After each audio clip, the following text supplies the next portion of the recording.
নমস্কার। আজকের ভিডিওটা কিন্তু অত্যন্ত শিক্ষামূলক এবং জ্ঞানমূলক একটা ভিডিও। কেউ কিন্তু হাসি ঠাট্টা করবেন না, প্লিজ, আগেই বলে দিলাম। বিষয়টা হচ্ছে, আপনার জীবন ধরুন একদম তলানিতে এসে ঠেকে গেছে, জীবনে কনফিডেন্স পাচ্ছেন না, কিভাবে সেই জায়গা থেকে নিজেকে বেরিয়ে আনার চেষ্টা করবেন।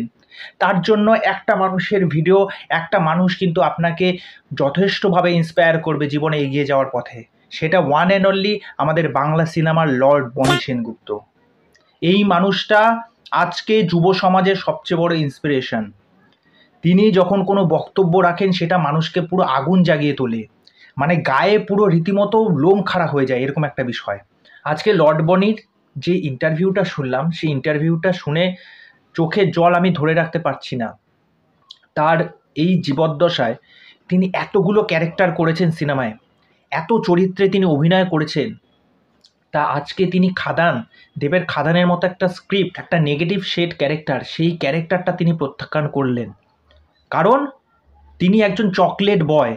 সত্যি কথা তো, আমি চকলেট বয়, আমি কেন নেগেটিভ শেড ক্যারেক্টার করব? একদম ঠিক, একদম ঠিক পথে হাঁটছো তুমি, ঠিক বলেছো। তুমি চকলেট বয়, তোমার এরকম নেগেটিভ শেড ক্যারেক্টার করা উচিত না। অ্যাকচুয়ালি নেগেটিভ শেড ক্যারেক্টার করতে গিয়ে ভেতরের যে পোটেনশিয়ালটা দরকার হয়, সেই পোটেনশিয়ালটা এখনও বিল্ড আপ করতে তোমার নাই নাই করে প্রায় এই জন্ম পার হয়ে যাবে। তারপরে দুখানা সিনেমা আসছে পরপর, কি যেন একটা নাম, অহল্যা নিয়েই মনে হয় কিছু একটা ইন্টারভিউ হচ্ছিল, কথা হচ্ছিল। তা কনফিডেন্স এরকম থাকার দরকার। তা বলছিলেন যে গল্পটা এতটা সুন্দরই পছন্দ হবে, যারা এই সিনেমাটা দেখার পর, যারা এই সিনেমাটা থেকে প্রফিট চাইবেন, যারা ডিস্ট্রিবিউটার আছে বা প্রডিউসার আছে বা যাই হোক যারা যারা আছে, তাদেরকে তিনি প্রফিট পাইয়ে দেবেন। মানে কজন মানুষ দেখতে যাবে বা এই সিনেমাটা নিয়ে কতজনের এক্সাইটমেন্ট আমি জানি। এই সিনেমাটা মানে 2024-এর মধ্যে সবচেয়ে বড় হিট দিতে চলেছে, এটা আমি দাবি করে বলছি। আর বাঙালি দর্শক তো মানে ভরে যাবে হল, সিরিয়াসলি বলছি, ভরে যাবে বাঙালি দর্শক, মানে এটা দেখার জন্য মুখিয়ে আছে এই সিনেমাটা দেখার জন্য।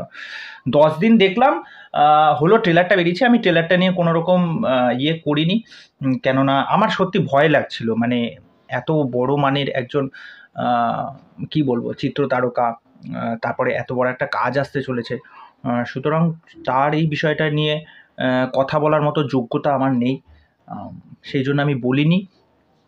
তা আমি বলবো যে খাদানের মতো একটা স্ক্রিপ্টকে তিনি নাকচ করে দিলেন। তিনি সিসিএল নিয়ে ব্যস্ত আছেন, সেটা সবচেয়ে বড় বিষয়। সিসিএলের মতো একটা খেলায় তা তিনি বাইরে যাবেন।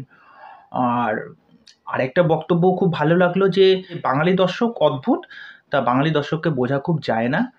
আর মানে যেই গল্পগুলো ভালো নয় সেইগুলো হিট হয়ে যায়, আর যেই গল্পগুলো ভালো সেইগুলো হিট হতে পারে না। খুব কিডনি টাচিং একটা স্টোরি, খুব বললেন, আমার খুব টাচি ফিল হলো, সেই জন্য আমাকে অনেকটা জল খেতে হলো, তার জন্য খুব ব্যথা করছিল কিডনির ওখানে।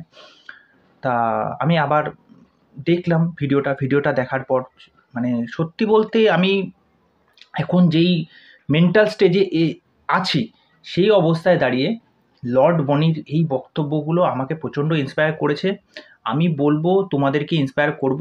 ও হ্যাঁ, তিনি আরেকটা কথাও বললেন যে আমি মানুষকে সবসময় বলি যে বাংলা সিনেমা দেখার জন্য হলে যান, হলমুখী হন। মানুষকে বলে বলে তো এটা হয় না, কেননা কারো যদি সেই সিনেমার প্রতি ইন্টারেস্ট থাকে তবেই কিন্তু মানুষ সেই সিনেমাটা দেখতে চায়। তা আমি বলবো লর্ড বনির এরকম একটা হিউজ লেভেলের একটা সিনেমা আসতে চলেছে, তা আপনারা সকলে যান, গিয়ে দেখুন। যাদের কনফিডেন্স লেভেল বা ওই যেটা প্রথমে বললাম, যে মানসিক অবসাদে ভুগছেন, তারা যদি এই সিনেমাটা দেখেন বা তার এই বক্তব্য, সিনেমাটা দেখবেন কি দেখবেন না সেটা ব্যক্তিগত বিষয়, তা যদি তার এই বক্তব্যটা শোনেন, আপনাকে অনেকটা ইন্সপায়ার করবে। আপনি আরও 10-15 বছর মানে স্বাচ্ছন্দ্যে জীবনযাপন করতে পারবেন। তা অসাধারণ মানুষ, অসাধারণ বক্তব্য। তিনি যখন ইন্টারভিউটা দিতে এসেছিলেন, তিনি কি অ্যাকচুয়ালি খাওয়া দাওয়া করে এসেছেন না খালি পেটে এসেছেন?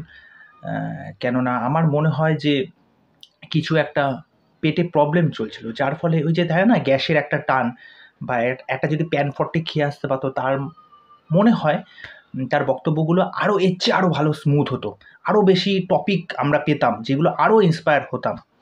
তা যাই হোক, এই বিষয়ে তোমাদের কি মতামত সেটা জানিও। এটা আমার কাছে খুবই একটা দুঃখের দিন যে লর্ড বনি থাকলে আজকে খাদানের মতো একটা সিনেমা হিটের থেকে কি সুপার ডুপার একটা ব্লকবাস্টার হওয়ার সম্ভাবনা ছিল। তিনি আজকে এই সিনেমাটার সাথে যুক্ত নয়, এটা আমাকে প্রচণ্ড কষ্ট দিয়েছে, আমার খুব খারাপ লেগেছে পার্সোনালি। এই বিষয়ে আপনাদের কি মতামত আমাকে জানাবেন। তা চলুন আজকে ভিডিও এখানেই শেষ করছি। আপনাদের মতামত জন্য অপেক্ষায় বসে আছি। পরবর্তী নেক্সট ভিডিওতে আবার দেখা হবে। আর চ্যানেলে এসে আমার চ্যানেলটাকে সাবস্ক্রাইব করে দেবেন। এইভাবে আমার সাথে থাকবেন, পাশে থাকবেন।